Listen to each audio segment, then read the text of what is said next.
दोस्तों नमस्कार, स्वागत है एक बार फिर से देश और दुनिया की तमाम बड़ी खबरों में। यदि आपने अभी तक चैनल को सब्सक्राइब नहीं किया है तो कृपया चैनल को लाल बटन दबाकर सब्सक्राइब करें और घंटी बटन भी दबा दें। ये पहली बड़ी खबर है। प्रियंका गांधी ने मोदी सरकार पर बोला जबरदस्त हमला। बोली सरकार WFI को भंग करने को लेकर झूठी खबर फैला रही है ताकि आरोपी को बचाया जा सके। दरअसल केंद्र खेल मंत्रालय ने रविवार को WFI की मान्यता रद्द कर दी। इस फैसले पर कांग्रेस की महासचिव प्रियंका गांधी वाड्रा ने सवाल खड़े कर दिए हैं। प्रियंका गांधी ने आरोप लगाया है कि बीजेपी सरकार इसको लेकर झूठी खबर फैला रही है। कुश्ती संघ को भंग नहीं किया गया है, सिर्फ उसकी गतिविधियों पर रोक लगाई गई है। प्रियंका गांधी ने सोशल मीडिया प्लेटफॉर्म एक्स पर कहा कि कुश्ती संघ को भंग करने का भ्रम फैलाकर आरोपी को बचाने का प्रयास किया जा रहा है। एक पीड़ित महिला की आवाज दबाने के लिए इस स्तर पर जाना पड़ रहा है। कांग्रेस नेता प्रियंका गांधी ने कहा कि देश को गौरवान्वित करने वाली नामचीन खिलाड़ियों ने बीजेपी सांसद पर यौन शोषण का आरोप लगाया तो सरकार आरोपी के साथ खड़ी हो गई। पीड़िताओं को प्रताड़ित और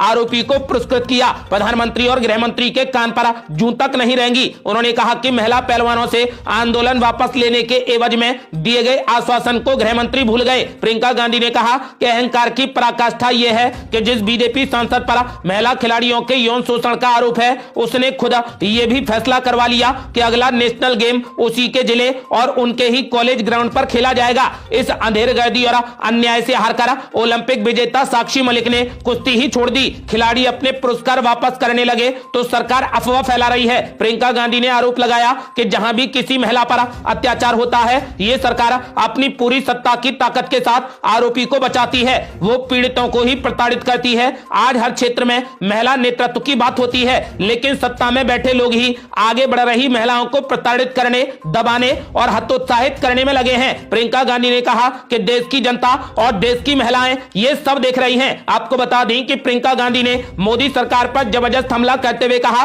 कि सरकार WFI को भंग करने को लेकर झूठी खबर फैला रही है ताकि आरोपी को बचाया जा सके। अगली बड़ी खबर, बेरोजगारी को लेकर बीजेपी पर जमकर भड़के अखिलेश यादव। बोले नो नौकरी नो धंधा, यूपी में सब मंदा। दरअसल समाजवादी पार्टी के अध्यक्ष और उत्तर प्रदेश के पूर्व मुख्यमंत्री अखिलेश यादव ने एक बार फिर से बीजेपी सरकार को जमकर घेरा है। सपा नेताओं के साथ बैठक करते हुए सपा मुखिया अखिलेश यादव ने बेरोजगारी को लेकर बीजेपी सरकार पर सवाल खड़े कर दिए हैं। अखिलेश यादव ने कहा कि अब नो नौकरी नो धंधा, यूपी में सब मंदा। वहीं पूर्व मुख्यमंत्री अखिलेश यादव ने आरोप लगाया है कि देश में नकारात्मक हालात के लिए केंद्र की भारतीय जनता पार्टी की सरकार जिम्मेदार है। वहीं अखिलेश यादव ने कहा कि बीजेपी की डबल इंजन सरकार और यूपी में 2 बार की सरकार के तमाम झूठे दावों की सच्चाई ये है कि आज भी आदिवासियों, गरीबों और किसानों की हालत ज्यों की त्यों है। अखिलेश यादव ने कहा कि बीजेपी सबसे ज्यादा जातिवादी पार्टी है, नाम बदलना ही बीजेपी अपनी उपलब्धि मानती है और अपने 2 कार्यकाल में भाजपा ने समाजवादी पार्टी के कामों को ही अपना बताकर अपनी वाहवाही करवाई है। उन्होंने कहा कि अब जनता भाजपा सरकार की धोखेबाजी को समझ गई है। अखिलेश यादव ने कहा कि समाजवादी पार्टी PDA इंडिया गठबंधन के बूते भाजपा को केंद्र की सत्ता से हटा देगी। अगली बड़ी खबर, अब खत्म हो गए अंग्रेजों के जमाने के कानून।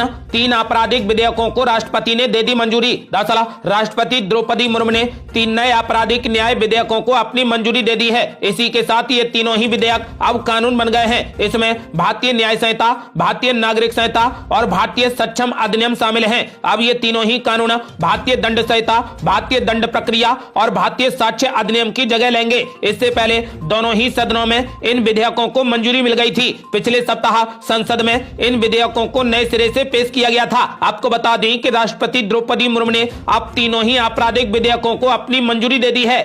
अगली बड़ी खबर, नए क्रिमिनल कानूनों को राष्ट्रपति द्रौपदी मुर्मू ने दी मंजूरी तो जयराम रमेश ने बोला जबरदस्त हमला।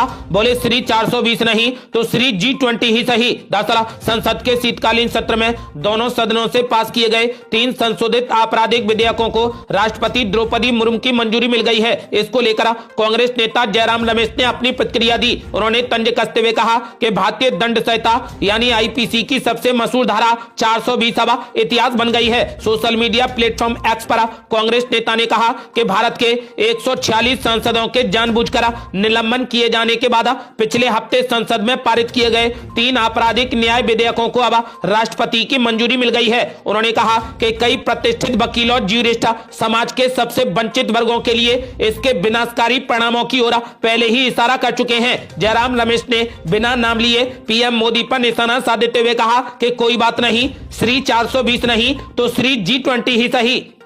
अगली बड़ी खबर, कपिल सिब्बल ने बीजेपी पर बोला जबरदस्त हमला। बोले राम के आचरण से बहुत दूर है बीजेपी। दरअसल राज्यसभा सांसद कपिल सिब्बल ने बीजेपी पर जबरदस्त हमला करते हुए कहा कि भारतीय जनता पार्टी राम की बात करती है लेकिन उनका व्यवहार राम जैसा नहीं है। राम मंदिर पर विपक्ष के रुख पर कपिल सिब्बल ने कहा कि यह पूरा मुद्दा ही मात्र दिखावा है। कपिल सिब्बल ने कहा कि बीजेपी के लोग राम की बात तो करते हैं लेकिन उनका जो आचरण है वे राम के आचरण से बहुत दूर है। उनका व्यवहार, उनका चरित्र कहीं भी भगवान राम के करीब नहीं है। उन्होंने कहा कि सच्चाई, सहिष्णुता, त्याग और दूसरों के प्रति सम्मान भगवान राम के कुछ लक्षण हैं लेकिन वे ठीक इसके विपरीत करते हैं। उन्होंने न्यूज एजेंसी एनआई से कहा कि बीजेपी के लोग कहते हैं कि राम मंदिर बनवाकर वे राम की मर्यादा को पूरा कर रहे हैं लेकिन जो दिल में बैठा है वो राम नहीं है। उन्होंने कहा कि राम को दिल में बैठाओ और संवैधानिक मर्यादा को राम के आचरण के साथ पूरा करो। ये पूछे जाने पर कि क्या वो 22 जनवरी को समारोह में शामिल होंगे तो कपिल सिब्बल ने कहा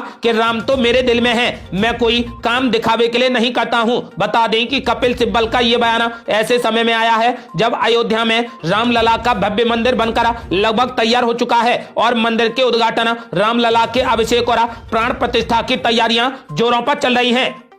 अगली बड़ी खबर, इंडिया गठबंधन में सीट शेयरिंग को लेकर कांग्रेस नेता जयराम रमेश ने कर दिया बड़ा ऐलान। बोले हम खुले मन और बंद मुंह से ही सीट शेयरिंग पर बात को आगे बढ़ाएंगे। दरअसल लोकसभा चुनाव 2024 के लिए विपक्षी दलों के इंडिया गठबंधन की पिछली बैठक में भी सीट शेयरिंग का फार्मूला तय नहीं हो पाया था। हालांकि इस बैठक में ये बात निकलकर सामने आ गई है कि जनवरी के पहले हफ्ते तक सीट शेयरिंग का फार्मूला तय कर लिया जाएगा। इस बीच कांग्रेस के वरिष्ठ नेता जयराम रमेश ने इंडिया गठबंधन में सीट शेयरिंग को लेकर बड़ा बयान दिया है। जयराम रमेश ने सीट शेयरिंग के मुद्दे पर कांग्रेस का रुख पूरे तरीके से साफ कर दिया है। उन्होंने न्यूज एजेंसी एनआई से बातचीत में कहा कि सीट शेयरिंग में बातचीत होगी, जो कुछ भी करना होगा वो हम करेंगे। अलग अलग राज्यों में अलग अलग परिस्थितियां हैं, उन्हें मद्देनजर रखते हुए सीट शेयरिंग पर बात चल रही है। कांग्रेस नेता जयराम रमेश ने कहा कि हम खुले मन और बंद मुंह से ही सीट शेयरिंग पर बात को आगे बढ़ाएंगे। गौरतलब है कि कांग्रेस की 5 सदस्यीय राष्ट्रीय गठबंधन समिति 28 दिसंबर को होने वाली नागपुर रैली के बाद पार्टी प्रदेश इकाइयों से चर्चा करेगी। 29 दिसंबर से गठबंधन को लेकर क्या रणनीति अपनाई जाए, इस पर चर्चा के लिए राज्य इकाइयों के नेताओं को दिल्ली बुलाया गया है। अगली बड़ी खबर, रंग लाई इंडिया गठबंधन से नीतीश कुमार की नाराजगी। कांग्रेस नेता बोले बिहार कांग्रेस नीतीश कुमार को लेकर आला कमान से करेगी बातचीत। दरअसल लोकसभा चुनाव 2024 में बीजेपी को हराने के लिए मुख्यमंत्री नीतीश कुमार की पहल पर इंडिया गठबंधन का गठन किया गया। इसको लेकर मुख्यमंत्री नीतीश कुमार ने काफी मेहनत भी की। प्रधानमंत्री उम्मीदवार के रूप में नीतीश कुमार के नाम की चर्चा भी हो रही थी लेकिन कांग्रेस अध्यक्ष मल्लिकार्जुन खड़गे के नाम के प्रस्ताव से मुख्यमंत्री नीतीश कुमार की नाराजगी की बात भी अब सामने आ रही है। वहीं इस मुद्दे पर कांग्रेस विधायक दल के नेता शकील अहमद खान ने बड़ा बयान दिया है। उन्होंने कहा कि 26 दिसंबर को दिल्ली में कांग्रेस के राष्ट्रीय अध्यक्ष मल्लिकार्जुन खड़गे और राहुल गांधी के साथ में बिहार के लगभग 25 नेताओं की बैठक होने जा रही है, जिसमें 19 विधायकों के अलावा प्रदेश अध्यक्ष और कई वरिष्ठ नेता भी मौजूद होंगे। उन्होंने कहा कि हम लोग बैठक में इस बात की चर्चा अवश्य करेंगे कि नीतीश कुमार को छोड़कर चलना बिल्कुल ठीक नहीं। शकील अहमद खान ने कहा कि नीतीश कुमार नाराज नहीं है लेकिन उन्होंने ये कहा कि नीतीश कुमार इस पूरे इंडिया गठबंधन के सूत्रधार हैं और उनकी बदौलत ही आज पूरा देश विपक्ष एकजुट हुआ है। इस बात से हम लोग केंद्रीय नेतृत्व को अवगत कराएंगे। उन्होंने कहा कि 2024 के लोकसभा चुनाव में नीतीश कुमार का क्या रोल होगा और खासकर बिहार में बगैर नीतीश कुमार के कोई सीट जीतना आसान नहीं है। इस बात की भी चर्चा हम लोग बैठक में करेंगे। उन्होंने कहा कि हम लोग बिहार में रह रहे हैं और नीतीश कुमार क्या चीज है वो हम लोग अच्छे से जानते हैं। उन्होंने कहा कि हम लोग बैठक में नीतीश कुमार का मुद्दा मल्लिकार्जुन खड़गे और राहुल गांधी के सामने रखेंगे।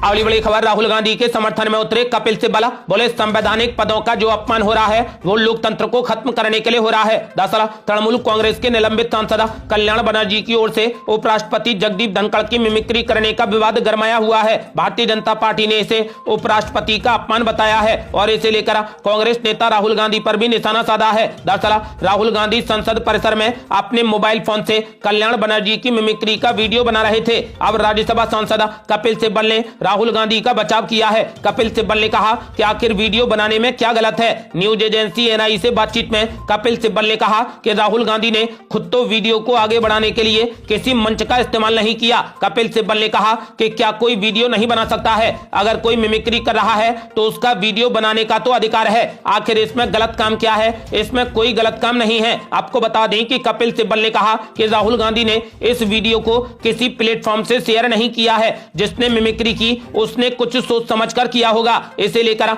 मैं टिप्पणी नहीं करूंगा। उन्होंने कहा कि मैं होता तो शायद ये ना करता, मगर ये तो उसका अपना अधिकार है, ये राजनीति से जुड़ा मामला नहीं है। उन्होंने कहा कि संवैधानिक पदों का जो अपमान हो रहा है वो लोकतंत्र को खत्म करने के लिए हो रहा है। तो वहीं दूसरी ओर कल्याण बनर्जी ने उपराष्ट्रपति जगदीप धनखड़ की एक बार फिर से मिमिक्री की है। बंगाल में एक सभा को बांग्ला में संबोधित करते हुए उन्होंने कहा कि वो मिमिक्री करते रहेंगे, ये एक कला है, अगर जरूरत पड़ी तो वो ऐसा 1000 बार करेंगे। कल्याण बनर्जी ने कहा कि मेरे पास अपना विचार व्यक्त करने का मौलिक अधिकार है, आप मुझे मार सकते हैं मगर मैं पीछे नहीं हटने वाला हूं।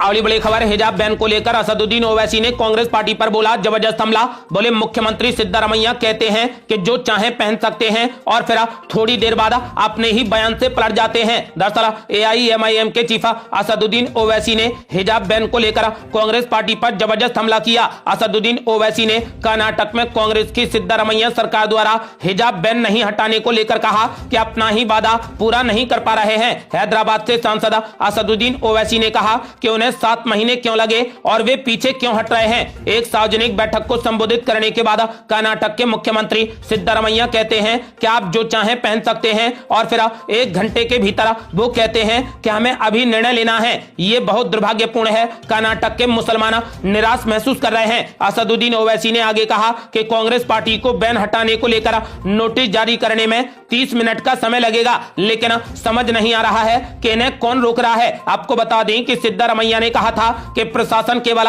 राज्य के शैक्षणिक संस्थानों में हिजाब पहनने पर प्रतिबंध हटाने पर विचार कर रहा है। ऐसे में सरकारी स्तर पर चर्चा के बाद इस पर निर्णय लिया जाएगा। इसी बयान को लेकर असदुद्दीन ओवैसी ने कांग्रेस पर हमला किया है। आपको बता दें कि पहले सिद्धारमैया ने घोषणा की थी कि महिलाएं जो चाहे पहन सकती हैं, हमने हिजाब बैन हटाने के आदेश दे दिए हैं। आपको बता दें कि अब असदुद्दीन ओवैसी ने कहा कि 1 घंटे में ही सरकार मुकर गई।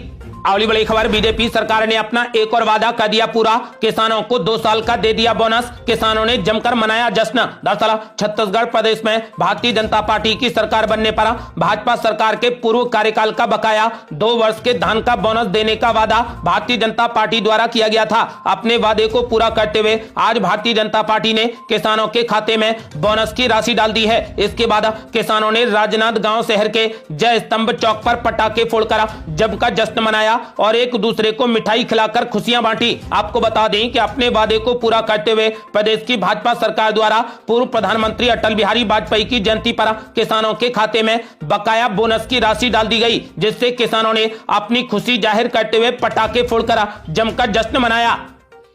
अगली बड़ी खबर, अभिनेत्री और पूर्व सांसद जयप्रदा को कोर्ट ने दे दिया गिरफ्तार करने का आदेश। दिल्ली और मुंबई पहुंची यूपी पुलिस की टीमें, कोर्ट की सख्ती पर आई तेजी। दरअसल आचार संहिता उल्लंघन के मामले में कई बार वारंट जारी होने के बाद भी अभिनेत्री और पूर्व सांसद जयप्रदा कोर्ट में हाजिर नहीं हुई, तो कोर्ट ने एसपी को उन्हें गिरफ्तार करने का आदेश जारी कर दिया। इस आदेश के बाद रामपुर पुलिस की एक टीम दिल्ली और मुंबई गई है। इस दौरान पुलिस टीम ने 3 दिन में कई स्थानों पर जयप्रदा को तलाश किया है। पुलिस कई स्थानों पर जाकर वहां मौजूद लोगों से पूछताछ कर चुकी है। आपको बता दें कि फिलहाल कोर्ट ने जयप्रदा को गिरफ्तार करने के आदेश जारी कर दिए हैं।